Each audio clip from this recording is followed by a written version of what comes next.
The So Black giveaway starts now. You know how much I love my little Burnett 33, my favorite travel sewing machine? Well, now is your chance to win one yourself. Go to blackwomanstitch.org and click on the cover image that says So Black giveaway, and it'll take you to the giveaway page that has lots of options for ways that you can enter to win this little machine. And you know how giveaways work sometimes. People hear about a giveaway, they say, oh, you got this prize, we'll give you this prize. You never know what you're going to win in this giveaway, but you know for sure you could absolutely win a Burnett 33. Go on over to blackwomanstitch.org and we'll help you get your stitch together. Hey friends, hey. We are on the road to QuiltCon. QuiltCon is the Modern Quilt Guild's annual conference, and this year it's being held in Atlanta.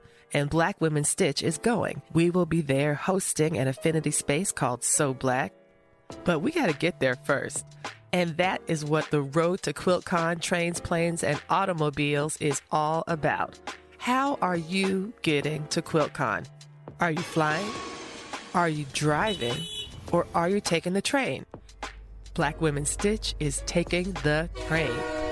Courtesy of our friends at Amtrak and with generous support from Bernina, we're taking an overnight sleeper car on the Amtrak to Atlanta. And we're bringing our sewing machines on board for the ride. Tell us how you're getting to QuiltCon. Go to blackwomanstitch.org. In the upper right corner, you'll see a button that says Talk to Us. You tap that button and you can leave a voice note letting us know how you are getting to QuiltCon. And we might even use it in the podcast or on our social media. So stay tuned for the road to QuiltCon, courtesy of Bernina and our friends at Amtrak.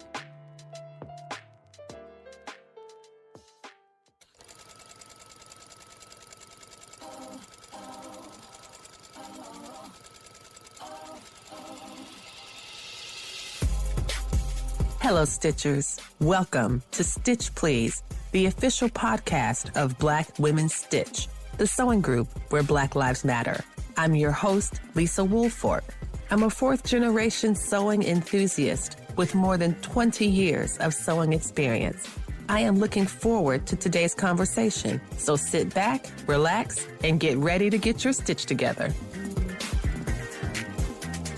Hello, everybody, and welcome to the Stitch Please podcast. I'm your host, Lisa Woolfork, and as I say every week, this is a very special episode because this episode is us doing y'all a favor. Because I am here with Sandra Lee from Sandra Lee Design, and Sandra Lee Chandler is a hoot. And I can tell y'all right now, we have been talking for an hour and 38 minutes. And then I decided, you know what we should do, girl? Let's do this interview real quick. We could keep talking after we've had the interview because we were having a kiki, let me tell you.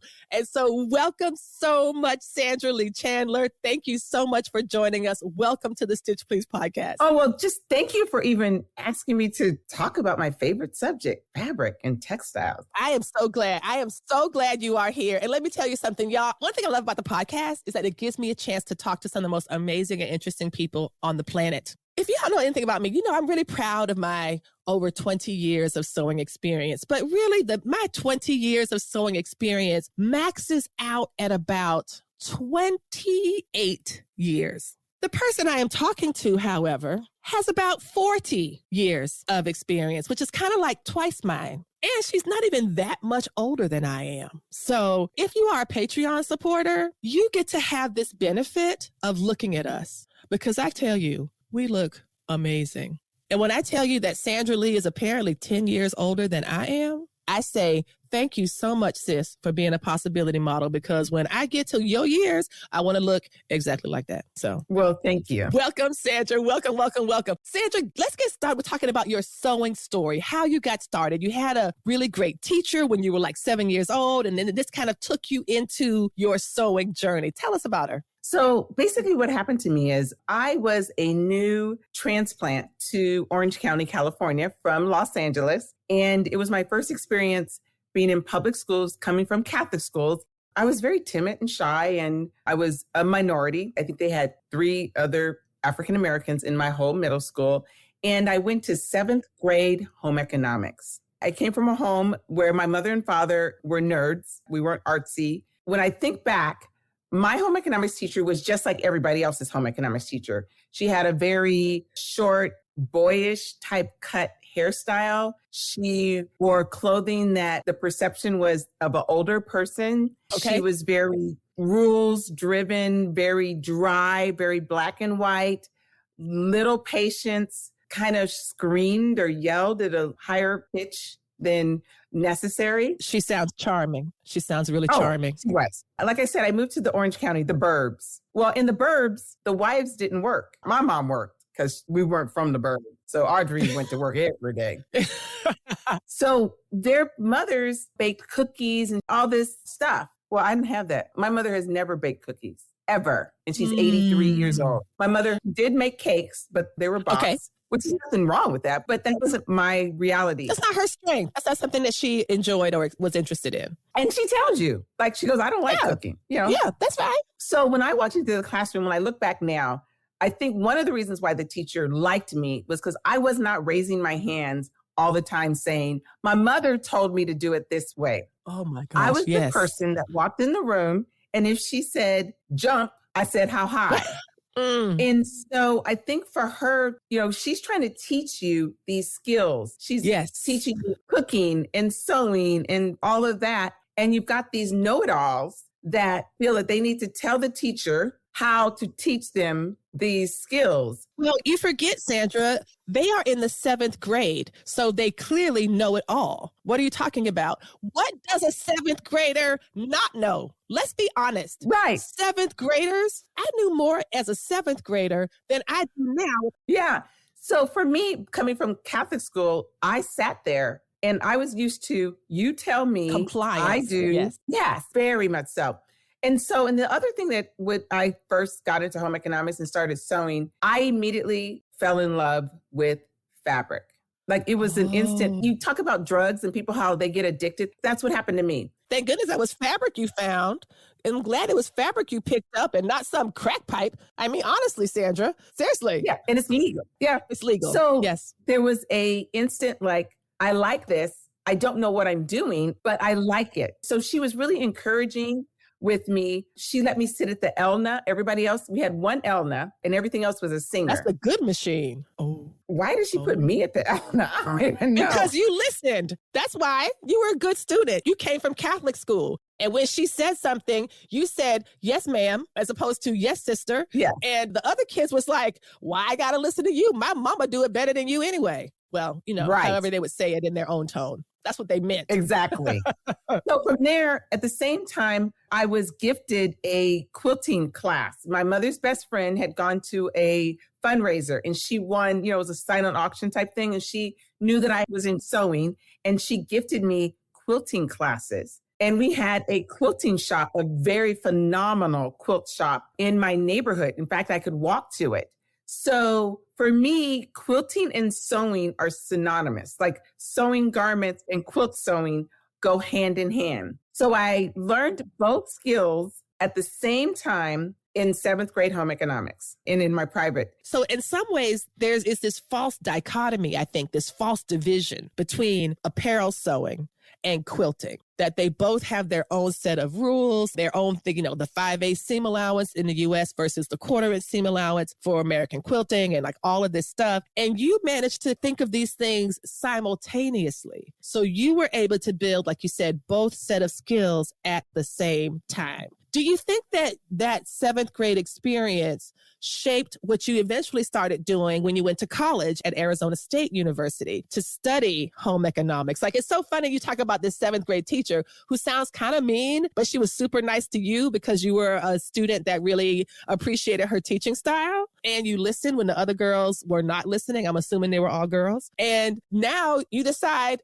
I would like to devote my undergraduate education to this topic. How did you get there? Again, my parents were educated. They had both gone to college, but as adults. You know, my father went into the military and then got a GI Bill because he knew that's the only way he could go to college. He was a graduate of Prairie View undergrad. And my mother went as an adult, was a teacher. And so when it came to high school, they said, you're going to go to college, but they didn't know what I needed to do to get there. And so I was able to follow the group of students that I knew were on the college track. So when they signed up for SAT, I signed up for SAT. When they did XYZ, I did, you know, whatever it was.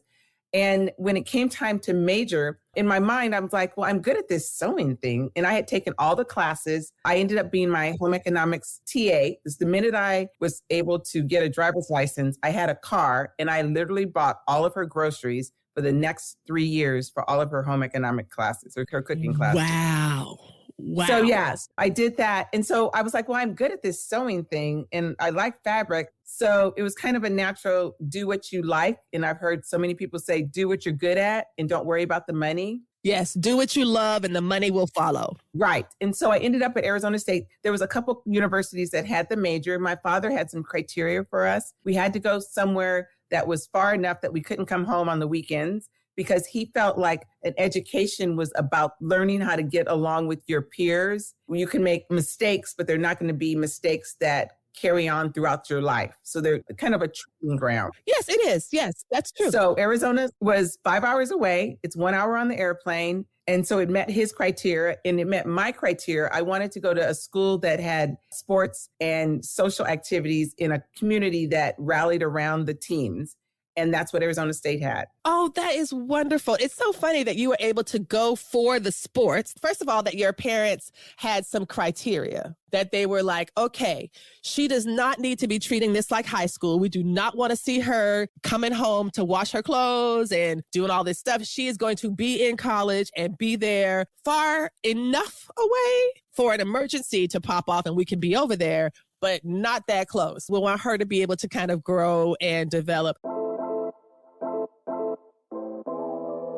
Black Women Stitch and the Stitch Please podcast are happy to announce So Black, an affinity space, creative oasis, and live podcasting studio at the Modern Quilt Guild QuiltCon in Atlanta, Georgia, February 23rd to 26th. So Black is made possible by major underwriting from Spoonflower. With over 1 million designs available on fabric, wallpaper, and home decor, every purchase supports a global community of independent artists. The Spoonflower community includes artists, makers, small business owners, interior designers, and you. Begin your next project with one of Spoonflower's independent designers or upload your own. Go to spoonflower.com and use the code SOBLACKQC for 20% off your purchase. That's SEWBLACKQC. We are thankful for the underwriting provided by Moda, as well as the support of Bernina. If you'd like more information or to contribute to So Black, you can find the links to what you need in the show notes.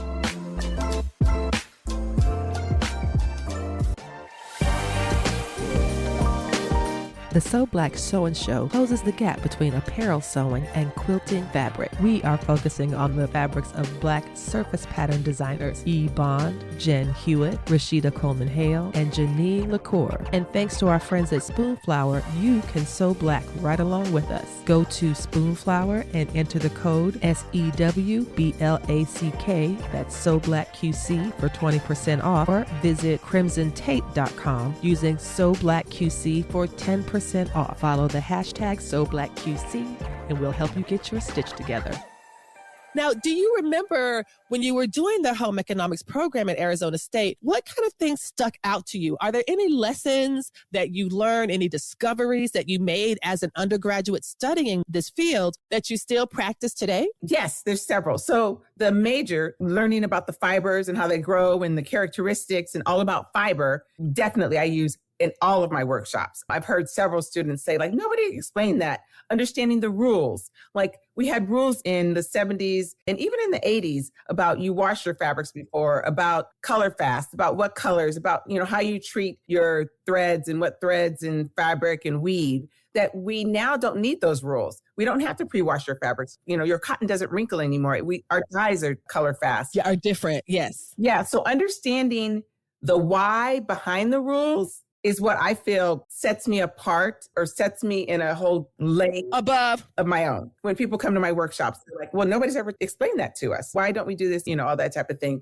The other part was my education. Part of it was understanding once you have your goods or services, how do you market them and how do you sell them? So for me, again, that helps with if I'm doing this workshop or if I'm producing this product, who's my audience? What is the profitability? What is the time? Should it be a hobby or should it be a business? And all of that. Yes. Yes. No, I think that's wonderful. And what I'm so excited about is that because you have this education, because you had this training, I'm a big fan of study. I'm teaching a class that talks about study. Study is simply sustained attention, devoting time and attention and your resources to being deeply involved in whatever project it is. And so you have made a study of fabrics, textiles, quilting, and it shows in the work that you do. That's one of the things I find so powerful about your approach and how you're able to do kind of like what you're doing at QuiltCon. You're doing 2 lectures and you're going to be bringing together what it means to upcycle things, what it means to kind of have sustainable resources. And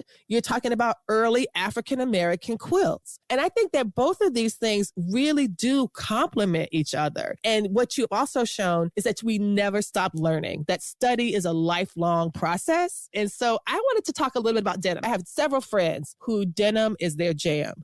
Denim is their primary fabric. If the choice is between denim and something else, denim will be the choice. And so let's talk about denim and the beauty of denim, the power of indigo. Catherine McKinley has a book that she's written and it's called Indigo, the color that changed the world, or the color that fascinated the world, something like that. When we think about things like salt, that salt changed the world. Salt changed the world. It absolutely did. Just salt, the selling of salt, the curation of salt. Salt was a currency. People would trade salt for money, et cetera, et cetera. And something that we learned with Catherine McKinley's work is that indigo was similar, right? And you tell us about this. Talk about indigo and its relation to denim and indigo, which people just think, oh, that's just blue. And it's like, no, it's not just blue. It's something else. Tell us a little bit about indigo and why it's so important. So when I started my research, I looked back at the indigo, the plant itself, and it started talking about before Christ's days, before Jesus was on the earth. And they talked about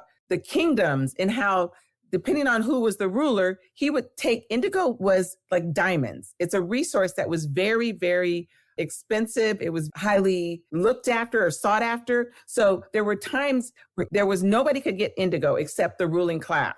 And then there are other times where they would let some out. And I was like, the power of a plant. It's a plant. Yes, girl. The power of a plant.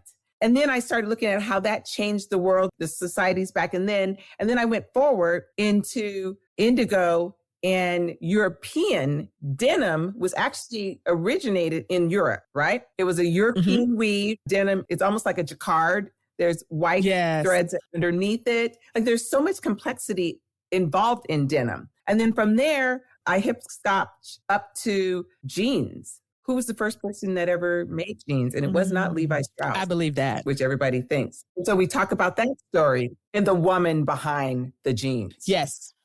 Got to come to my lecture. You'll find about the woman behind the jeans. Yep, that tracks. Listen, y'all, she's giving 2 lectures. She's got one on Thursday, one on Friday, the weekend of QuiltCon. So the denim one is on Thursday, right? The denim one is on Thursday. And on Friday, you're talking about early African-American quilts, which is like, I'm so excited. I have some things that I'm doing at QuiltCon and they conflict with other things that I also want to see at QuiltCon. So there are some times when I'm either giving interviews in the So Black space or I'm taking a class. I've signed up for a couple classes. And so it's not possible to get to everything. Thursday has so many amazing lectures all day long. Wow. Rachel Clark, Candy Parker, you are going. There is so many people, amazing people going on Thursday. So it's like, oh, it's so hard. Tell us about Friday. I don't want you to give all the tea. Don't tell all the good things. Listen, y'all, if you want to hear, go to the lecture. So it's about early African-American quilters, but we're more than just being quilters. And so I dive into their lives. Like, oh, that's you so see beautiful. A quilt and you're like, oh, that's the Bible quilt. What's the story behind the woman? Yes, yes, yes. Her story. What was her family story? So I know a lot of people are going to be like, oh, we're going to see quilts. Yeah, quilts are what she produced, but who was she as a woman? Yes. Because, they talk about, I'm just as good as the person that came before me. And unless I know my past, how can I go ahead? That's right. And really know the future? So it also, I feel, helps me as a woman when I'm having one of those hard days. Yes, Lord. My kids are acting crazy. Talk about it. My head is acting crazy because I'm telling myself you're not really that good. Girl, that's lies. I can remember back to a quilter and her story and go, no, that's just the devil. I am as good as I am. And this is one of the things I find so powerful about what it means to look back at the past, that the past is precedent and the past is evidence, right? And that we are walking in footsteps that have already been traveled by our ancestors. I get on the same thing. I get on, oh, that's not going to work, or, oh, this is too hard, or, oh, da-da-da-da. And then I remember that my grandmother was born in 1913, which was the same year that Harriet Tubman died. We are talking that our story is not that far from the days of enslavement. And then I have to remind myself that every Black woman in my family before me was paid less, valued less. My Nana had a career of walking through white people's back doors to work as a domestic. She sewed in these white ladies' shops, doing the couture sewing. They would take out the labels and put their own label in, but it was her work. And so I tell myself, Lisa, you have all these resources. You have the internet. You have an income. You work at a place that your ancestors could not have even attended. There were laws against Black people attending the school that you are now a professor at. So let's stop all this crying and carrying on, okay? And remember where you came from. Yeah, and I think for me, it's an inner mindset. So for instance, I have had opportunities where companies would reach out to me and say, hey, Sandra, what do you need? We'd like to give it to you. And I would be like, oh, but whatever you want to give me. Because in my mind, I'm thinking I had to dig deep and go, it's not that I can't afford to get or have what they have. They're saying because of your hard work, because of your ability to influence others, because of you, we value you. And we want to be associated with you. Yes, they do. I had to change how I looked at getting things or services versus, oh, they think I can't afford it. So for instance, Singer, last year for Black History Month, they were giving out sewing machines to some makers. And I was contacted. They said, hey, we'd love to give you a sewing machine. I said, oh, okay, cool. I can always use a sewing machine, help with workshops. I love doing workshops in the community with people. And I thought, I need a serger also. I need an extra serger. And my mind was like, ask for it. All they can say is no. And I asked, and they sent me one. I had to change my mindset. Not that I couldn't afford to buy one. No, not at all. Not at all. Because I'm an influencer, because I have people, because they want me to use their product. Mm-hmm. And this is something I was going to ask about because you have done a lot of influencer programs. You've worked with Orifil, I believe. Who else did you work with? Bernina. I'm a Bernina ambassador. It's so funny you say that. So I'm not really good at celebrating yourself. Yes. Yeah. Because I was raised with that mom that was like, be humble. You're no better than anybody else. Humble is not for Black women. That's my phrase. Humble is not for Black women. Black women have been too humiliated throughout our history. We owe flex. Our grandmothers were told to be humbled. Our grandmothers were forced by law to be humble. We get to shine. And I'm a shine, baby. I'm a shine. And you are too. And I'm going to show my light on you too. Okay. So, I've been very fortunate. Hoffman Fabrics, Aaron works at Hoffman Fabrics, and I met him in Houston. And I was talking to him actually about his tattoos. I have 2 young boys at the time. And I was like, yeah, my boys want tattoos. So now tell me about these tattoos. And I was trying to get educated on the, and I walked away from there. And I remember him reaching out to me and saying, like, what fabrics do you want? And this is early when I was actually started teaching outside of my community. And I was like, what fabrics do I want? Well, how much are you going to give me? Like, can I have a couple yards? Like, can I have 2 yards? Maybe 3, It's like, look, girl, this fabric is not indigo. They got plenty of this fabric. And literally, no matter what, they have sponsored me all the way through. Hoffman does not give me any restrictions. They are like, what do you need? Let us do what you want. I'm so glad. There's no limitations. So I'd say that to say that we as Black women have to, like you said, understand our value. I work at my craft. You work at your craft. I work at my craft every single day because I enjoy it, because I want to work at it. But also when you're afforded certain niceties, to be humble, but to say thank you. And yes, of course, speak what you need. Because if I don't speak to what I need or want, then I will never get what I need or want. How will they know? How will they know? And like my sister's always reminding me, you have not because you ask not. And so I have started asking, and my terms are very clear. Sometimes, like for a project, it's useful to have goods and in-kind services. And sometimes I just need money. I'm happy to say that. Absolutely happy to say that.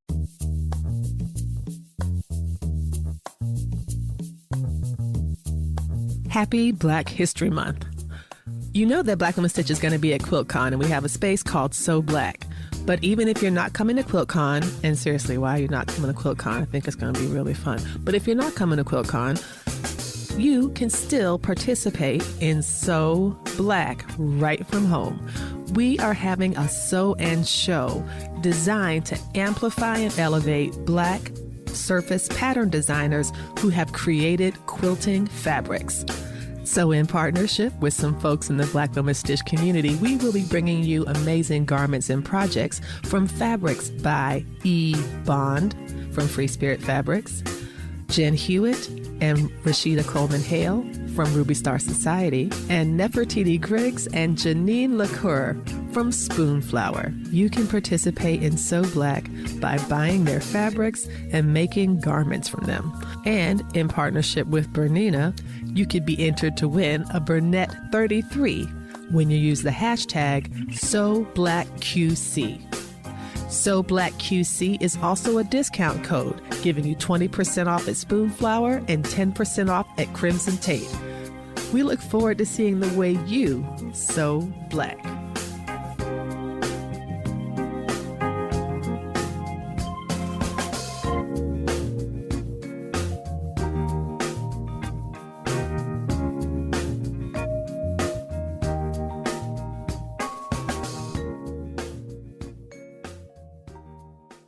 So I am excited also because you are planning to do some fun sewing for QuiltCon, and you're going to come to the So Black space. The So Black space, I am so excited for this. It's our very first time doing anything like this. The MQG has been very supportive. I'm really excited for the space. We've got great sponsorship. That's what I'm looking forward to for QuiltCon. I'm looking forward to some of the classes I'm going to take. I'm looking forward to the quilts. I'm looking forward to the shopping. Shopping is probably like closer to the number one spot than it should be because I have money saved up. I have a budget. This is going to be my first quarter. I'm like, I don't really need another sewing machine, but if there's a serger that can self-thread the needles, I might be looking at another serger because them eyes is getting up there and them serger needles be hurting my feelings. What are you excited about for QuiltCon? Tell me what you're excited about. Okay, first of all, this is the first conference. I've taught internationally. So I've taught at Festival of Quilts in England, Birmingham, and I've taught at Quilt Canada and, of course, in the United States. Yes. This is the first conference that I have ever gone to where a Black woman is the headliner. Drop the mic, okay? So for me, this means everything. If I had to walk to Atlanta, I would walk to Atlanta.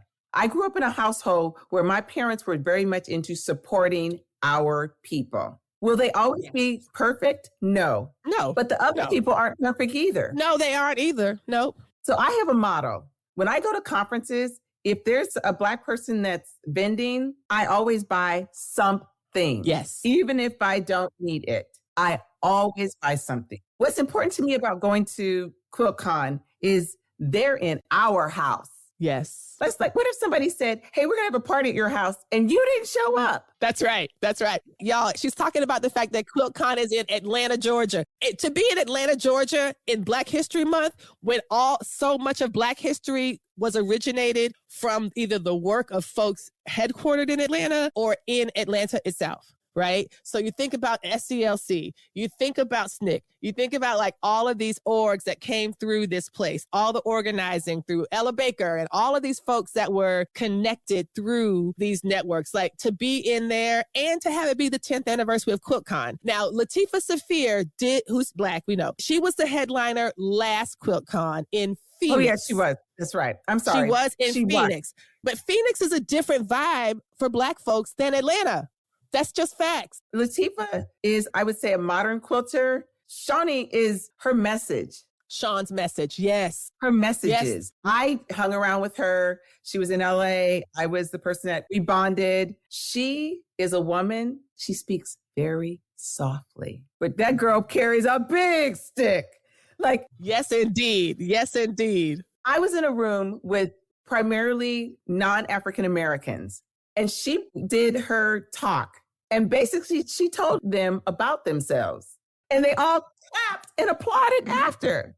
I was like, girl, you get it. Get it, get it. She is unapologetically a Black woman. Yes. And that means something. If I, as an African-American woman, if I can go to other concerts, if I can go to whatever else I spend my money on, and I can't budget to spend my money to show up for another one of my colleagues. No, that's facts. That's absolutely facts. Because showing up is like the first step in solidarity. Yes. Just show up. You don't have to do anything. You don't have to even hold a sign or anything. Just be there. Just be there. I would love it if we show up. So showing up is one thing. Yes. Showing out is another. So it's Black History Month, right? That's right. It is. So we all know Target has all the Black clothes. Target has some great stuff. I got a baseball hat that has a Black Power sign on it. We need to show up. I'm going to wear things that speak to who I am as a Black woman. I love what you have on right now. Racism has no home here. Is that what it says? So like, yeah, that exactly. Like they say it with your chest, right? Yeah, I don't have to say nothing. And it's funny. Exactly. So for QuiltCon, my whole thing is whoever can get there, show up. I know when I'm at conferences, I speak to every Black person. Every Black person. Same. And then I ask, now where are you from? So who are your people? Because that's what I said.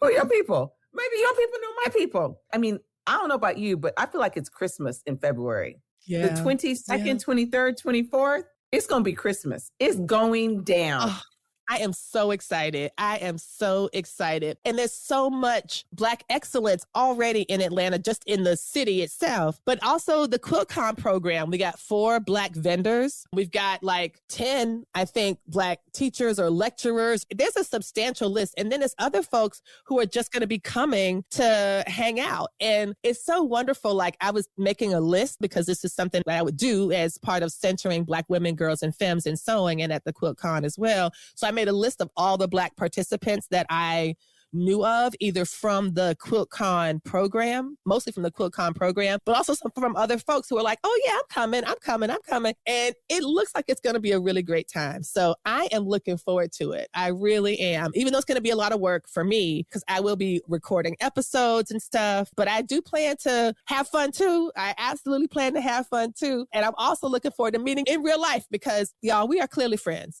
This little 30-minute conversation you're hearing is really the tip of the iceberg. We done talked about so much stuff already. Y'all missed it. Sorry. But that's okay. We'll see you at QuiltCon, and especially in the space that is for Black women, where we can literally talk and not have to worry about whispering. We can talk. No, exactly. This is a no whisper space. And so that's what's going to be exciting about QuiltCon.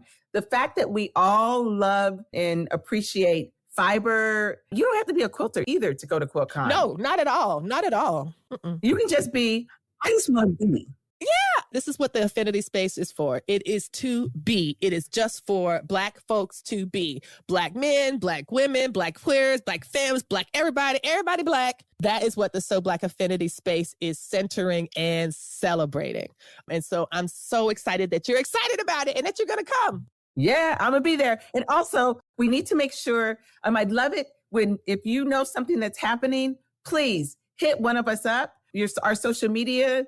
If you know of a group that's gathering somewhere, we need to keep the communication lines open so that we know what's happening. So we can hang out. So we can find each other, right? Which is one of the great things people like to do at conferences. And also this being like one of the first, maybe more populated in-person events since things are starting to thaw out a little bit. And I'm still very COVID cautious. I still wear a mask, even though I'm all vaccinated and everything. I still am cautious about that because I do not want to get sick. I don't want it. I'm going to be doing that. But people are still willing to travel and to move around and to kind of hang out and to connect. And I think there's something about the energy of in real life connection that is really hard to replicate online.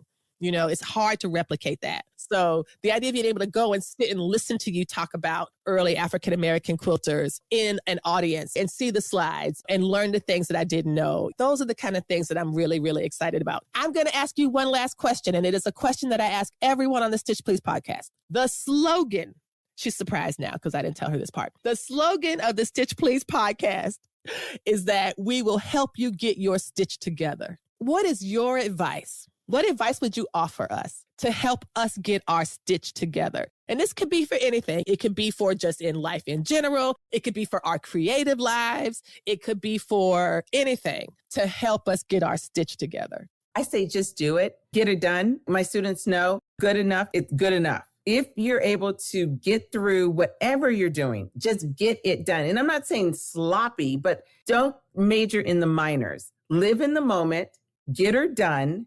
And then the next project you can get better at, or the next, whatever you're doing, use that original situation as a foundation, but get her done. My takeaway is don't major in the minor. Girl, that is a word. And on that note, we are so thankful to Sandra Lee Chandler. Thank you so much for this wonderful first interview. You cannot talk about all that Sandra Chandler does in 30 minutes. So sorry, it's not possible. So this will be our part one. We had our part one interview in February of 2023, and then we will have our part 2, 3, 4 interviews a little bit later on. That's what I'm imagining. Tell us where we can find you on the socials, and we'll put the links to all your things. Do you have classes coming up later on for 2023? Where can we find you beyond seeing you at QuiltCon? So all my social is the same, Sandra Lee Design with no S. So if you pop up Sandra Lee Design, it'll go to all my socials. I'm actually kind of taking a step back from teaching. I will be doing some onlines, but I'm really this year, I'm not going to any other conferences after QuiltCon. I may do Long Beach, but I'm kind of thinking no, because I really need to get back into my studio and get some work done. But I will do some online things. So if you just follow me on social media, I always advertise them. Listen, y'all come to QuiltCon. This might be your only chance to see Sandra Lee Design IRL. And when I tell you it's going to be worth it, it is going to be worth it. Thank you so much, Sandra Lee Chandler, for being here. I'm so grateful to y'all. Thank you, thank you, thank you. Thanks for listening. Thank you. And remember, come back next week. We'll help you get your stitch together. You've been listening to Stitch Please, the official podcast of Black Women Stitch, the sewing group where Black Lives Matter. We appreciate you joining us this week and every week for stories that center Black women, girls, and femmes in sewing. We invite you to join the Black Women Stitch Patreon community with giving levels beginning at $5 a month. Your contributions help us bring the Stitch Please podcast to you every week. Thank you for listening. Thank you for your support. And come back next week and we'll help you get your stitch together.